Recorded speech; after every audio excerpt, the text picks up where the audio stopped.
Greetings, buckaroos. Now we come to Lesson 2. Lesson 2 is our first experience in practical drawing and anatomy. Lesson 2 is going to be sort of important, but it's not as important as Lesson 1 was. You cannot forget the things that you learned in Lesson 1. You're going to be working on a light box. You're going to be drawing from photographs. You're going to be drawing from reference. If you don't do it, you'll never catch up to everybody else. You'll be drawing things out of your head, and there's nothing in your head. Remember, I said that before. Believe me, there's nothing there, nothing that you don't put there. That's what reference is, the stuff you put there. This is a business. It's a business like being a doctor or being a lawyer. You have to learn how it works so that you can catch up to everybody else who's doing a good job. You can't stay all the way behind and not learn things. You have to learn this stuff. So now we're coming to Lesson 2, our first experience in practical drawing. There will be other lessons on life drawing, perspective, light and shade, and even carrying a sketchbook in your back pocket. That's for later. Now we're going to learn about heads. Basic rules and simple shapes. Working from basic shapes is wrong, unless you learn what these basic shapes represent.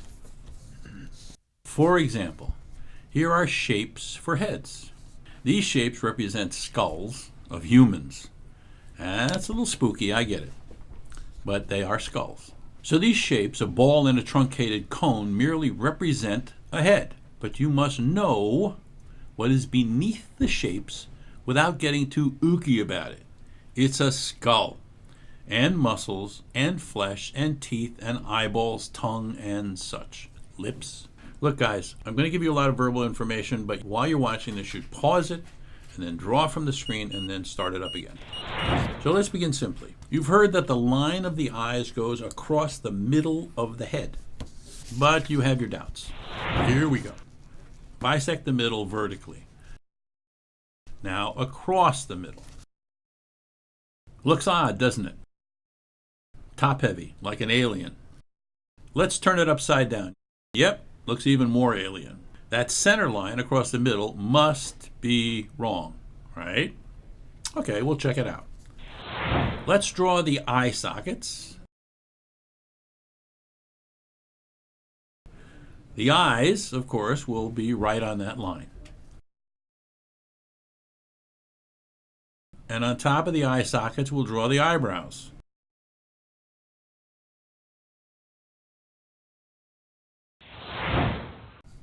And here's the nose.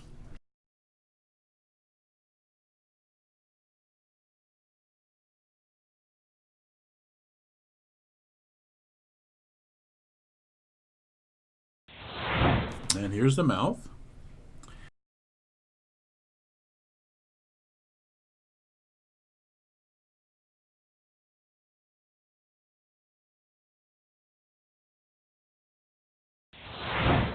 And cheekbones and jawbones.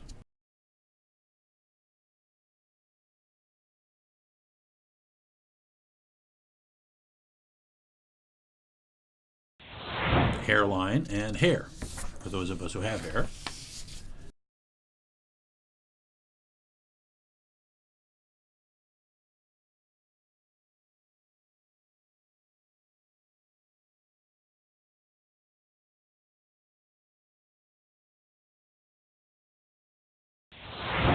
Neck.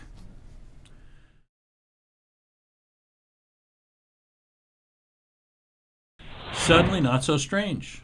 Let's turn them upside down. Wow, big head. Yeah, look. Turn it back right side up. Looks like a human. Let's take a real person, turn them upside down, and another, and another, and another. They got big heads. They look like aliens. Human beings kind of look like aliens. What have we learned? Trust the facts. Not what things may seem to be, but what they are. Let's go back to our original sketches of man and woman. Yes, men and women are different anatomically. Here are some general differences. Men's faces and jaws are more robust and thick and gross, while women are slight, more delicate, and finer in general. Men tend to have thicker protective bone across the eyebrows, while women have small and in many cases no thick eyebrow at all. It's just smooth. Men's jaws are thicker and bigger because basically men were the hunters and protectors of the tribe, and they used to bite the other guys. As we can see by these full figures, men and women are generally distinct and different. Women are shaped the way they are for childbearing and attracting the opposite sex and survival. Women have deposits as breasts, hips, and rump. These things have no function on the hunt or in battle. So men don't have these things. In fact, we don't want to have these things. We want the women to have. These are the facts that you, as an artist, need to learn. That is what and why things are what they are. We're dealing with facts. Also, there are variations and exceptions in individuals, but that too is a lesson for later. We'll see a woman's eye line is lower on the face than with men because of man's robust jaw. Let's look at younger and younger children and see how kind of odd they seem to be. They really look like aliens. Kid and then baby. Nothing odd really until you turn them upside down. Good grief, they are aliens. No, they are simply humans drawn by the rules. At comic book conventions, as young artists bring their stuff over to my table and show it to me, I have suffered the terrible ears drawn by young artists, as well as mouths, eyes, noses, hairs, neck. Okay, let's stop there. We'll draw an ear. They are made of cartilage and flesh, as well as skin and fat. Basically, there's your ear. You have two of them. It kind of buries itself in the head. And more often than not, it curls around. Ears grow less than any part of the body of human beings. Babies have notoriously big ears. In cross-section, this would be sort of like this. So this is your cross-section of this here. Not everybody has this. Mine is very, very thin. It's like gristle, only thicker. It gives your ears and nose structure. This here, this folded material here, kind of folds. Then, within the ear, there's pressure, so they kind of buckle and fold in here and here. Well, not as quite as much. And this is very flat, like a tulip growing out of your head. Then you have this, so you have a plateau here, and then you have a dip. You have another plateau. Second plateau before we dive into your ear. And here's where the sound goes, right in there. That's your ear. And this is this little guy in front of your ear that blocks your ear from the wind. That's why it's there. And so the wind doesn't go in your ear and give you an earache. So this is another plateau. I'll call this a plateau as well. Okay. And it goes like that. And this kind of folds like this, just a little bit. Like that. And this comes around like this. Down here is the lobe, just a fat dollop.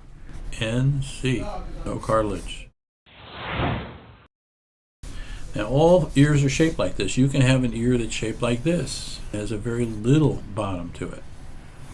They may look like that. Or you may have an ear, a very gross ear of a very big and maybe unattractive person. And they might have a big hairy ear, and they'll have a little hair growing out of it. But no matter what it is, all these elements stay the same. The same edges, the same plateaus, the same blockage of the wind. Do you see? It's not a crapshoot. Yeah, you'd have to say that these are two very different ears.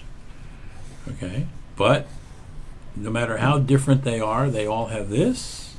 They all come around here. They all have this plateau. They have this fold here, a next plateau down. Then they have the hole. And they have this little thing that's protecting the ear.